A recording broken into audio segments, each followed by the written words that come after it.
वो हर एक चीज मिल चुकी है जिसको पाने के ड्रीम्स आप बरसों से देखते आ रहे हैं। आपके पास गाड़ी है, लग्जरी हाउस है और करोड़ों अरबों के हिसाब से पैसा है एंड किसी भी तरह की आपको चिंता नहीं है। लेकिन अब आपकी एज 70 से भी प्लस हो चुकी है और आप अपनी ओल्ड एज की पीक पर आ चुके हैं। तो क्या आप इन सभी चीजों को एंजॉय कर पाएंगे? ऑब्वियसली यंग एज के कंपैरिजन में तो बिल्कुल नहीं, लेकिन ऑन एन एवरेज लोग हमेशा इसी ट्रैक पर चलते हैं।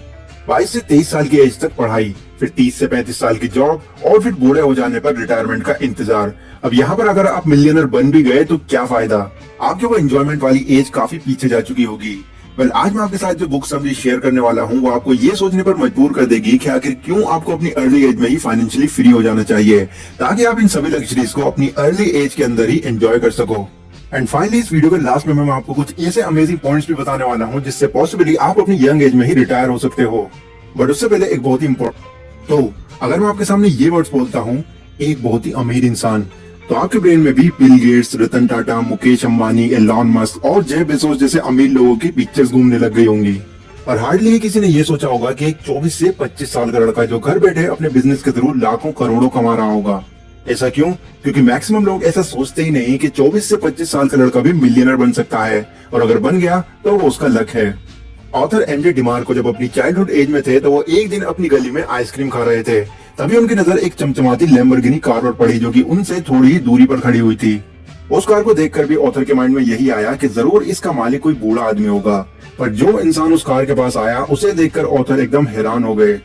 उस कार का मालिक एक 25 साल का नौजवान था। ऑथर ने वहां जाकर उस आदमी से पूछा कि आप क्या काम करते हैं, तो उस आदमी ने बताया कि मैं एक इन्वेंटर हूँ, और वो वहां से चला गया। बस तभी से ही ऑथर को ये यकीन हो गया कि कम एज में भी अमीर बनना पॉसिबल है।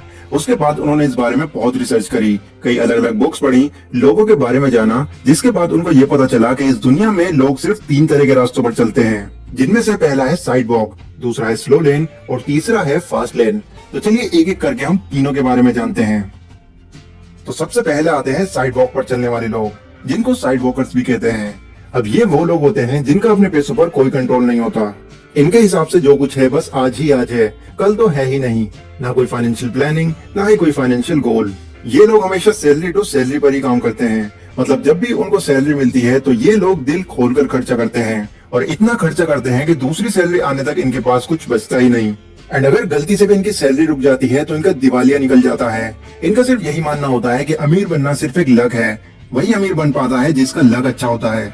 अब साइड वॉक में भी 2 कैटेगरी के लोग आते हैं। पहला है साइड रिच और दूसरा है साइड पुअर। साइड पुअर वही लोग हैं जिनके बारे में मैंने अभी आपको बताया, लेकिन साइड रिच वो लोग होते हैं जो कि हमें देखने में अमीर लगते हैं, बट एक्चुअल में उनकी सारी अमीरी सिर्फ शो ऑफ के लिए ही होती है। इनकी सैलरी अगर 40,000 भी होगी तो फिर भी ये 50 से 60,000 का फोन खरीदेंगे, भले ही वो फोन इनको फाइनेंस ही क्यों ना कराना पड़े। क्यों? क्योंकि लोगों के सामने इनको अमीर दिखना है। इन लोगों की फाइनेंशियल इंटेलिजेंस बिल्कुल 0 लेवल पर होती है। अगर आप इन लोगों को 1 करोड़ रुपए भी दे दोगे तो फिर भी वो इनको लग्जरीज खरीदने में ही खर्च कर देंगे। ऐसे लोगों की पूरी लाइफ स्ट्रगल में ही बीत जाती है और ये कभी भी फाइनेंशियली फ्री नहीं बन पाते। सेकंड नंबर पर आते हैं स्लो लेन पर चलने वाले लोग, जिनको स्लो लेनर्स भी कहा जाता है। ज्यादातर मिडिल क्लास लोग इसी कैटेगरी में आते हैं। ये लोग साइड वॉकर्स से तो मिलियंस ऑफ टाइम बेटर होते हैं। इनको एटलीस्ट अपने आने वाले कल की चिंता होती है। ये लोग जिस जॉब या बिजनेस में काम करते हैं उसमें से कुछ पैसा सेव करके इन्वेस्ट कर देते हैं, ताकि उनको इन फ्यूचर एक स्टेबल और सिक्योर लाइफ मिल सके। और ऑथर के हिसाब से अमीर बनने का ये रास्ता भी नहीं है। जैसा कि नाम से ही पता चल रहा है, स्लो लेन। ये लोग एक टाइम पर आकर अमीर जरूर बनते हैं, पर तब तक ये अपनी सारी यंग एज गंवा चुके होते हैं। एग्जाम्पल, मान लीजिए आपको डॉक्टर बनना है, तो इसके लिए आपको इसकी पढ़ाई पूरी करनी पड़ेगी, जिसको पूरी करने के लिए लाखों रुपए खर्च हो जाते हैं। इवन कुछ बड़ी डिग्रीज के लिए तो करोड़ों भी।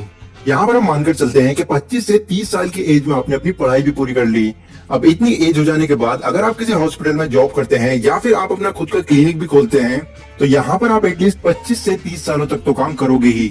अब इस वाली एज को भी क्रॉस कर जाने के बाद अगर आप फाइनेंशियली फ्री हो भी जाते हो तो उस वक्त आपकी ये लाइफ एंजॉय करने के लिए एज ही नहीं बचेगी।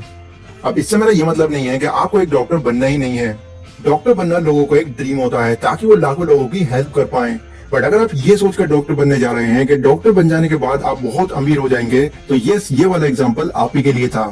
बट अगर आपको अर्ली एज में ही फाइनेंशियली फ्री होना है तो इसके लिए ऑथर हमको तीसरा रास्ता रिकमेंड करते हैं, जो कि है फास्ट लेन का। इस रास्ते पर चलने वाले लोगों को फास्ट लेनर कहा जाता है।